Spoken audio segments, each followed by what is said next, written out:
Well, hello everyone, and welcome to Warren's Team Talk. I'd like to give you all a big warm welcome to my channel if you've not been here before. I hope that you enjoy your visit and that you'll come back again really, really soon. Anyway, so thanks very much for coming. I hope all of you are having a lovely day, you're working hard and working towards realizing your dreams and hopes and aspirations and all that sort of stuff. And yeah, I just hope everything's great for you. So, anyway, what I'm doing today is I'm bringing you the next episode in the ongoing saga of my jaunt around this country and other countries around the world watching football. So today we're going to take a look at, and obviously that series, as the picture tells you, is called the Groundhopper Diaries. And in today's episode, we're going to look at my visits to Tottenham Hotspur, Welling United, Wembley Stadium, although I've been to Wembley a lot of times. So what I'm going to do an edited highlights of my times visiting Wembley to watch football, and then I'm going to do a special episode where I go into more detail about going to Wembley to watch football, which I promise you will be a lot of fun, and there's some great stories there to be told. But unfortunately, I can't do it all in this episode because there's just too much there to talk about, really. And then also we're going to talk about a visit to Upton Park. I've only ever been to Upton Park once, the old West Ham United ground. What a ground that was. Really nice, old traditional ground. So I'm going to talk about my visit to Upton Park. And then I'm going to talk about a visit to Watford. And then the last but not least is a bit of a strange one because it's about a time that I went to watch Celtic play in, I think it was the Scottish League Cup, but neither me nor my friend, my dad's mate, we can't remember whether the game was played at Hibernian's ground or Hart's ground, because we know it was against Berwick Rangers, and we know that Celtic absolutely destroyed this team. I think it was 7-0 or something like that, 7 or 8-0. But the game had got moved from Berwick's ground to either Hibs ground or Hart's ground, so they could make more money, obviously. But we can't remember which ground it was. We both think it was played at Hibs ground, but there's a lot of information to say that it actually was played at Tynecastle. So that's why I've got pictures of the Hart's crest and the Hibs crest on the logo. So anyway, well, without further ado and whatnot, because that's probably been the longest introduction I've ever done. And it's rambling, let me tell you, everyone. So without further ado, let's get on with it. But before I do, please remember to put a like on the video for me. Please remember to share the content around, and please remember to subscribe to my channel. If you could do that, it'd be really helpful. Help me to grow the channel and get more people aware of the Warren's Team Talk YouTube content and channel and everything else. So if you could do that, that would be superb. Thank you very, very much. And a big thank you to everyone who's watched any of my videos so far. And a big thank you to all the people who've subscribed and put likes on my videos and shared the content around. It's all a massive, massive help. And so a big, big Warren's Team Talk thank you to all of you. Anyway, so first ground I want to talk about is Tottenham Hotspur's White Hart Lane Stadium.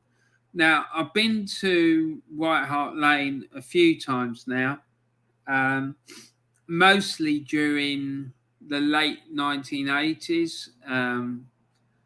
And there were two particular occasions that I want to talk about. The first one was for a league game and the game was played a couple of days after the Tottenham manager had been arrested in a red light district, curb crawling, right? And those of you who are not really sure what I mean by curb crawling, it's when someone is driving around in a car looking to pick up prostitutes or stuff like that. So it was the worst possible time that this could have happened for him, to be fair, because the next game after he got arrested or got pulled over by the police was the North London derby against Arsenal. And so you can just imagine the abuse that he was getting. It was non-stop from the moment the game kicked off until the game ended. There were blow-up dolls in the Arsenal end, and they kept singing about him, and it was just unbelievable. It really was. I mean, and he must have been sitting on the dugout thinking, "What the hell?" And lo and behold, a few days later, the guy got the sack. So, and I'm pretty sure that it had something to do with the Arsenal fans giving him all the abuse that day. But you never know, I might be wrong. The next occasion that I want to talk about is the League Cup semi-final replay that I went to at White Hart Lane. Now, the League Cup semi-final in those days, as it is now, was a two-legged affair. The first leg of the tie had been played at Highbury, and Tottenham won by 1-0, thanks to a hotly disputed goal from Clive Allen, which was later judged to have been it was found to be offside. But then the second leg at White Hart Lane, Arsenal won by 2-1 after going 1-0 down to another goal by Clive Allen. And that season, he scored an absolute hatful of goals for Tottenham. And they were challenging right up the top of the league with Arsenal for a long time before finally falling away. But they still finished in a respectable position.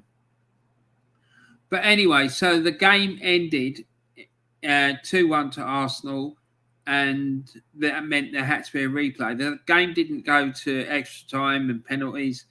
There was going to be a replay. So the referee had to toss a coin to decide where the replay was going to be played. And funnily enough, earlier today, one of my best mates, Daryl, came here, and he'd found this letter that I sent him because he was studying at university in America because he's a really good athlete, and he got like a sports scholarship to this university in America because of his running.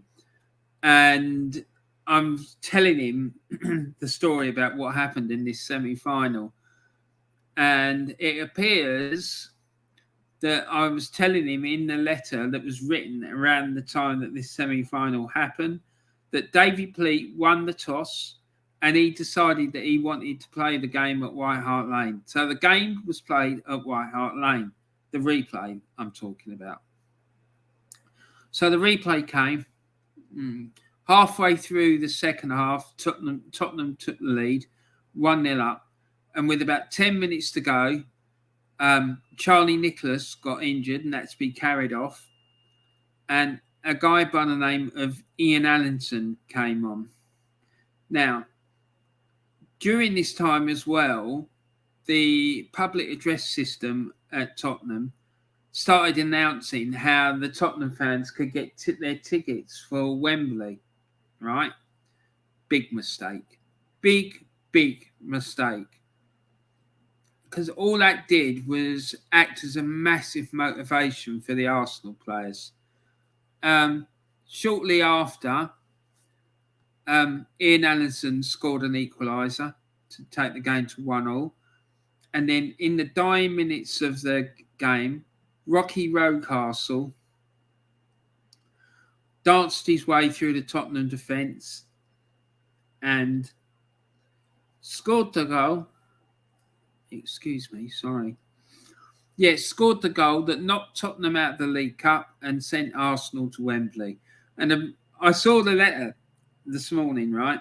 And on the letter it says, yeah, Arsenal and I are going to Wembley. But this was even before I got any tickets. So, yeah, it was pretty cool.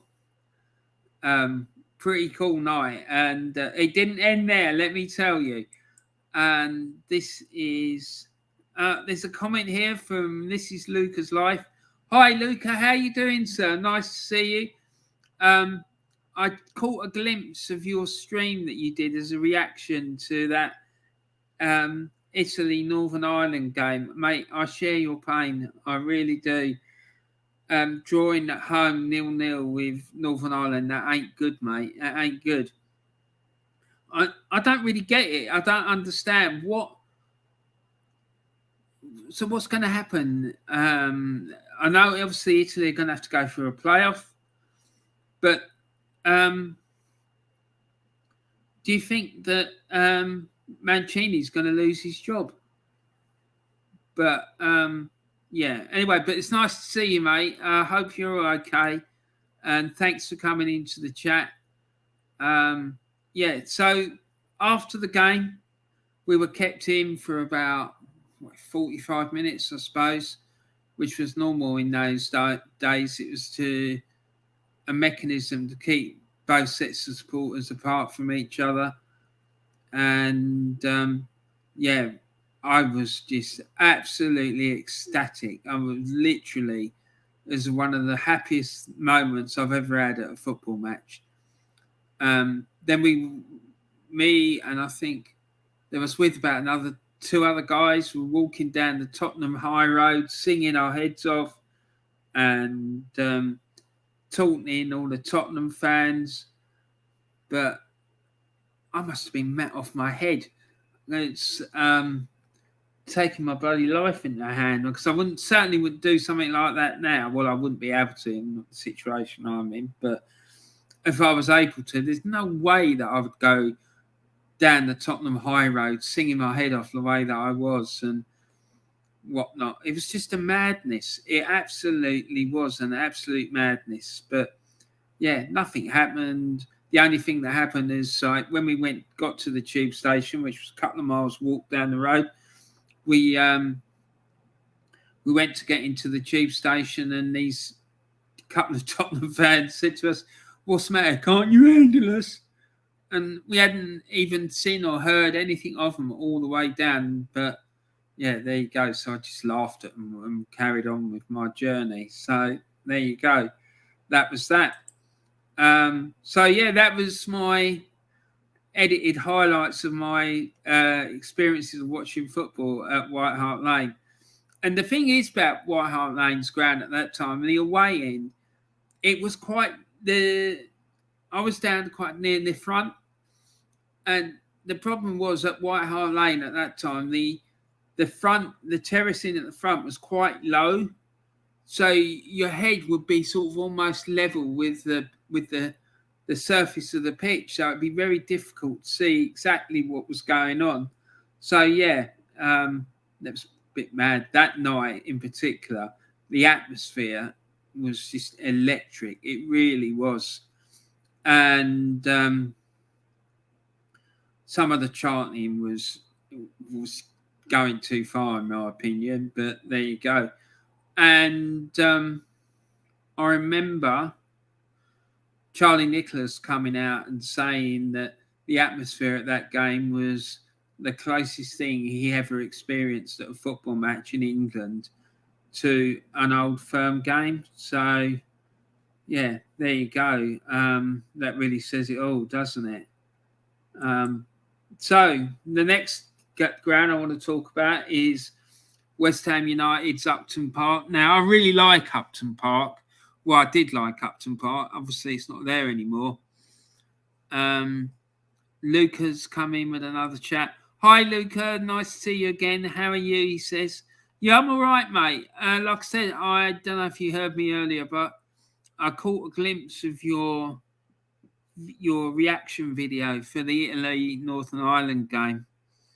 I'm going to watch it properly later and put a comment in because, mate, I could see how pained you were by it all, and yeah, that must have been really horrible for you. So I just asking the question, what's going to happen with Mancini? Do you think he'll keep his job, or do you think that they'll sack him, or what? Because I know that the Italian public are very unforgiving when it comes to their international managers. I remember years ago, they finished third, I think it was, in the World Cup. And when the players got home to Italy, after the third place finish, they got pelted with rotten tomatoes. Now, England, I remember once, came home after finishing third in the World Cup, and they got a hero's welcome. Finishing fourth in the World Cup, and they got a hero's welcome. But if that had happened in Italy, gee whiz, it would have been a madness. So, yeah, I'd be interested to hear what you've got to say about that. So, West Ham, Upton Park ground, like I say, quite a small ground, very tight, and you're very close to the pitch there. They used to have this like enclosure there called the Chicken Run, which was like some terracing that ran along the edge of the pitch. Bit like, it was similar, for those of you who know Highbury, it was similar in some respects to the enclosure that used to be in front of the West Stand at Highbury. And I've heard stories, I don't know how true this is, but players have said that the fans used to be able to reach out, and if they stretched hard enough, they'd be able to touch the players if they were taking the throw-in or whatnot, which seems a bit mad, really. But, yeah. Anyway, so I went to this game, and Liam Brady had just come back to England after having a successful career in Italy. I think he played for Juventus, and I think he may have played for Sampdoria as well. And I think he played in the Juventus team with Michel Platini, but I'm not 100% sure about that. But yeah, and he came on and he played really well, and he capped his performance with an absolutely beautiful goal. He curled it in, typical Liam Brady goal, oozed class and whatnot, and he curled it in past the Arsenal keeper. West Ham won the game by 3-1. And yeah, a fully deserved victory for West Ham, though, in my opinion. They were a far better side that night. Arsenal looked a bit subdued and tired, a bit leggy, really, because it's quite a young side, and they just got overpowered by West Ham, really. And if I remember the game rightly, so I just couldn't wait to get home. It was awful night for Arsenal, and all I wanted to do was get back home again. But the journey home, Jesus, what a nightmare that was. We got out the ground, and the West Ham fans were fighting with the police. Apparently a police dog got his ear bitten off, and West Ham fan was wrestling with a police dog, and it was just an absolute madness. And we had to travel from East London, from the local tube station, into the centre and get to Charing Cross, and then get a train from Charing Cross down to where I live in Kent, and it was just a nightmare.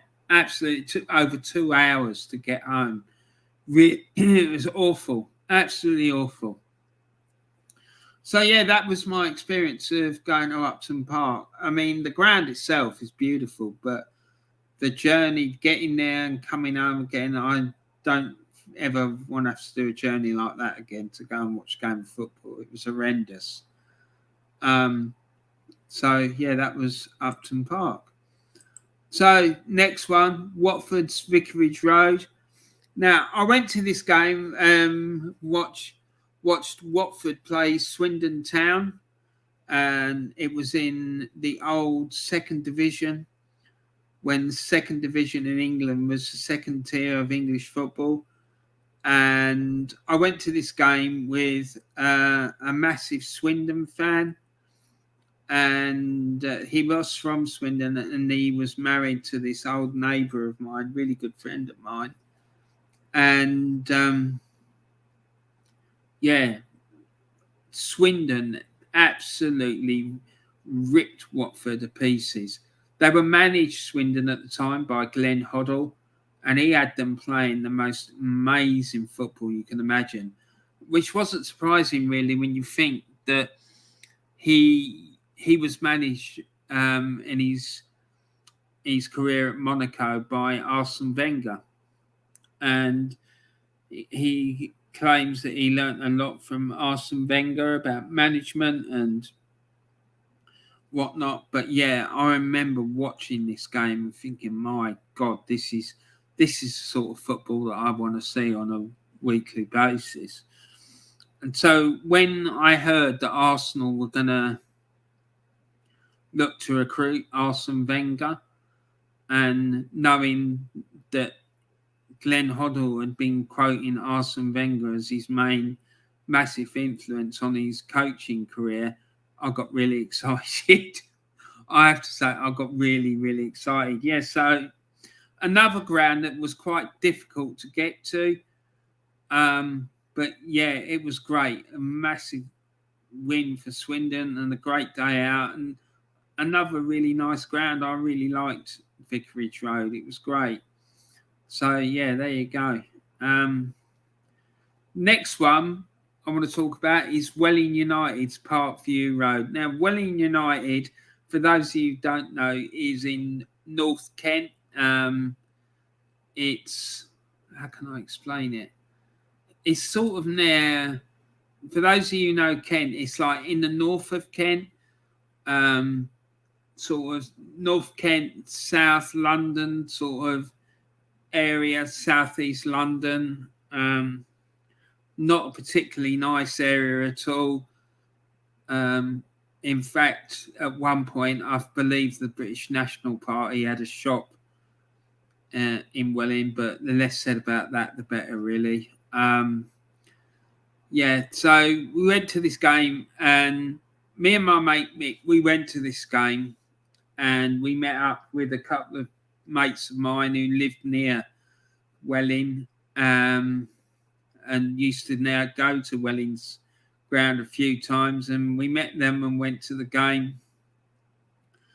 And that day we were trying to go to 3 games in one day, so it was a bit of a madness really, because by the time we got to this game we'd already been to 2, I think, or was this the second one? I can't really remember, but I know that we were planning to go and see 3 games that day, right?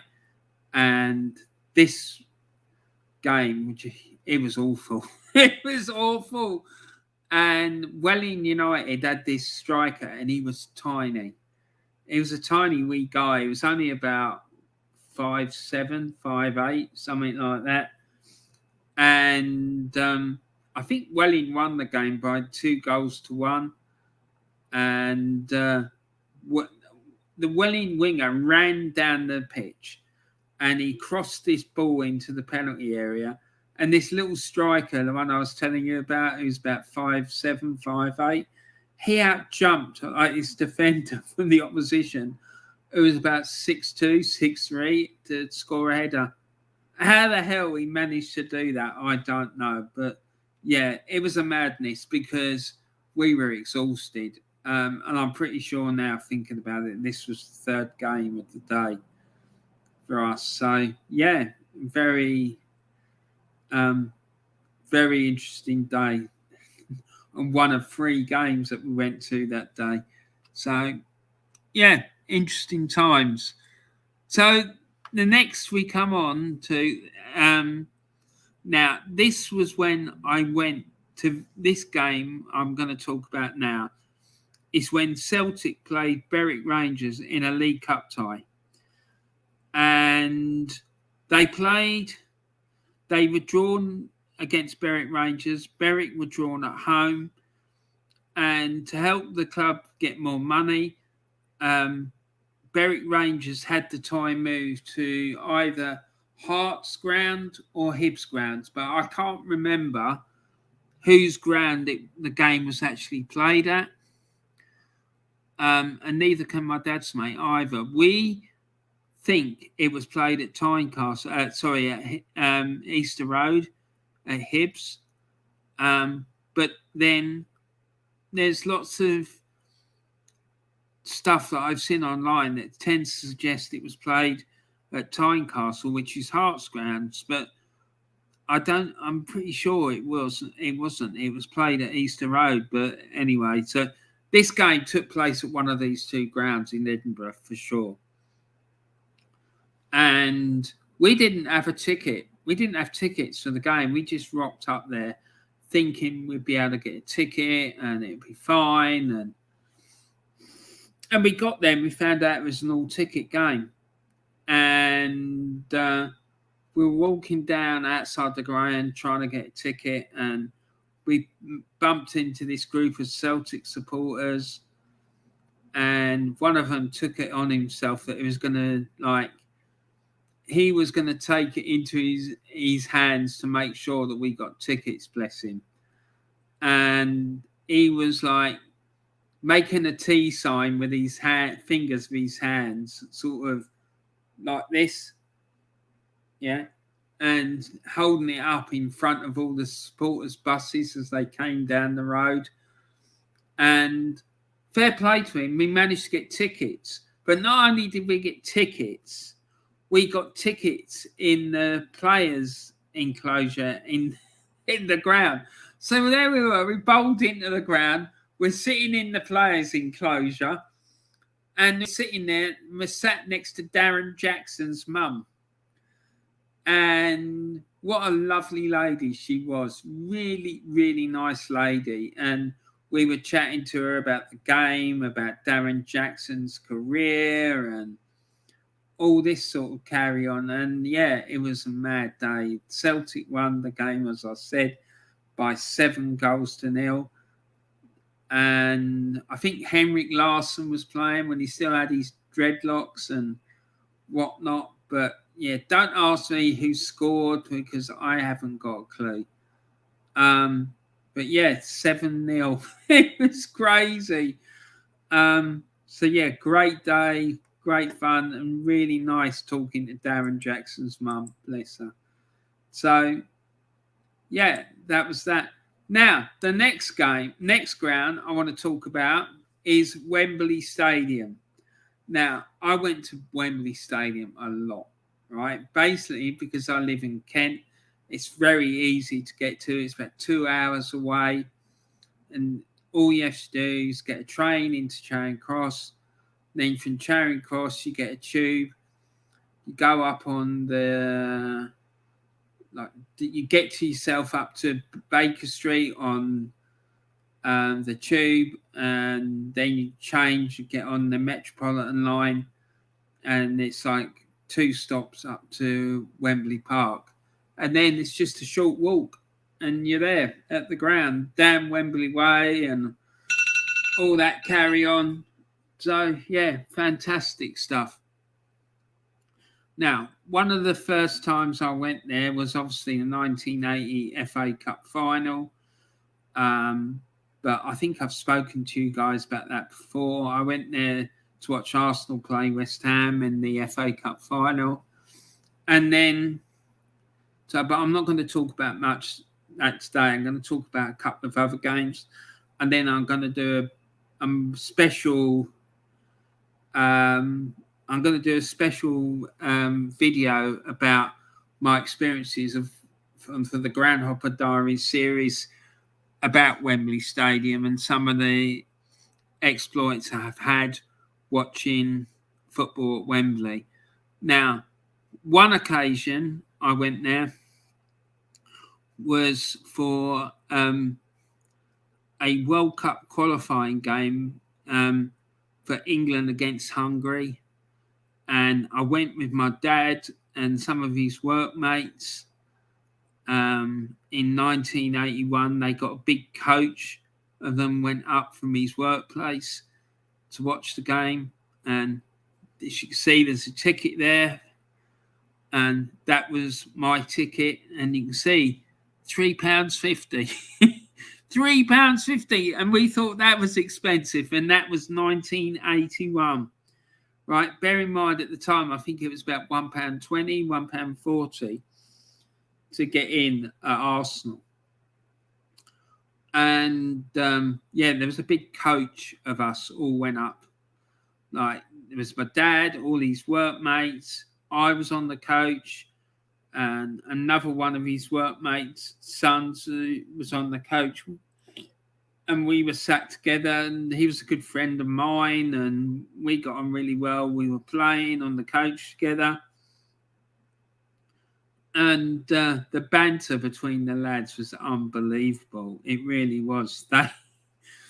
They were like, on the way up, anytime there was like, they went past like a famous, how would you call it? A famous tourist attraction or whatever, they were going, pointing it out to my dad and telling him all about it, like he was a tourist or something. Because I don't know if you're aware, my dad's from Scotland, and yeah, he was lapping it up. He was giving as good as he was getting, I can tell you. And I remember on the way back, they used like an old rubbish bag as a toilet. And they were peeing into this old rubbish bag, and then they got the coach driver to stop, and they emptied this rubbish bag of urine down the drain. It was just disgusting. It really was. And they had all these cans on the coach and whatnot. It was a madness. So, yeah, great night. England won the game by 1-0. And we were like right at the back of the stand, and we could hardly see anything was going on. And there was a copper stood right at the back with us. And a few rows in front, they banned alcohol from football grounds at this point. And there was this skinhead standing there in the crowd, and he had a can of lager, and he was drinking this can of lager. So this copper, he said, I ain't having that. He said, no, he shouldn't be doing that. That's not on. He went down, took the can of lager off the fella, and he brought it back to where we were, and was chatting with my dad and his mates, and was drinking the can of lager, and they were sharing it around amongst themselves, drinking the can of lager. Absolute madness. Yeah, so that was the England-Hungary game. And then another occasion, famously, I went there with my mate Mick, and we watched England play Colombia. I think it was 88. It was just for the European Championships in Germany. And England were playing Colombia, and I think an old school, well, not saying friend, I wasn't really friends with him, but he went to my school, a guy by the name of John Solarco, played for England, and I knew John Solarco at school. He was in the year below me at school, and he was playing for England that night. So it felt a bit weird watching this kid playing for England, and I used to play football against him. In fact, I remember on one occasion at school, I nutmegged him. So yeah, but thankfully for him, we didn't get nutmegged that night, and England played Colombia, and they were really struggling. The game ended in a 0-0 draw, but they couldn't get the ball off the Colombians at all. They just kept passing it around, and England were just like running around like headless chickens chasing the ball. But yeah, another crazy night out at Wembley. So yeah, and it was great, really, really good fun. So yeah, and like I say, I'm going to do another video about my experiences of watching football at Wembley Stadiums, and a special Groundhopper Diaries video just about my experiences of watching football at Wembley Stadium, because there's a lot of other stories to tell you in that one. So yeah, I hope that you'll enjoy that, and when that happens, I'll make sure that I'll give you plenty of notice. So yeah, that's my experiences of watching football at Wembley, like I say, and so I've got no more other grounds to tell you about, but I just want to tell you about the Gunnar Claude Trust. I've put a link for the Gunnar Claude Trust in the description of this video. Those of you who don't know, Claude was a massive Arsenal fan. He died earlier this year, sadly, and he used to have a YouTube channel, and most recently it was called the Claude and the Bansters channel, and he used to present it with two other guys, massive Arsenal fans as well, Terry and Diesel, and they set up this trust along with Claude's daughter in memory of Claude. And the idea was to give people who wouldn't necessarily have the opportunity to go and watch a game of football, and particularly at Arsenal, the opportunity to do so. They've bought tickets, and the best seats in the house, I think it's platinum level membership tickets for Arsenal, so that they can give youngsters, kids, or people with disabilities the opportunity to go to a game who wouldn't necessarily be able to go.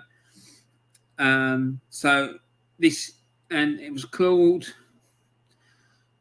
Claude loved the idea of being able to give kids the opportunity to go and watch football. It was really, really important to him, apparently. So that's why they did that. And what I'd like to do,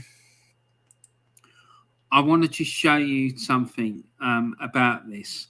So I'm going to stop sharing that, and I'm going to show you something else.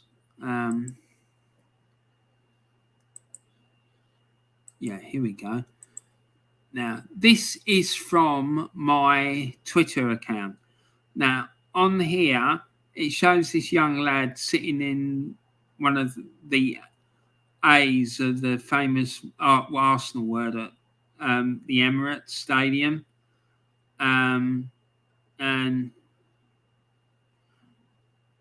basically, they gave this. So here we go. The tweet says, and this is from Thaxted Rangers YFC. We are so grateful to Gunnar Claude for working with us at TRFC to make this happen for our Monty. Thank you, Liam, for all your hard work on this. We are so glad that you had fun, Monty, and we know Daddy would love that you had the best day of your life. So this little kid, he lost his dad recently, and through the Gunnar Claude Trust, he went with his mum to watch his beloved Arsenal play at the Emirates Stadium, and he wouldn't otherwise have had the opportunity to do that. So it's a little boy whose dreams were realised thanks to the work of the Gunnar Claude Trust. And I'm just so proud of them. I think it's an excellent thing to do. And I'm sorry, I'm getting really emotional, but it's really something really important to me as well. And yeah, so let's stop that now because I'm getting too upset. So let's stop sharing that. But yeah, so I put the link for that in this video as well. And if you want to go and check that out, please do so. And the Gunnar Claude Trust is also supported by Claude and the Bansters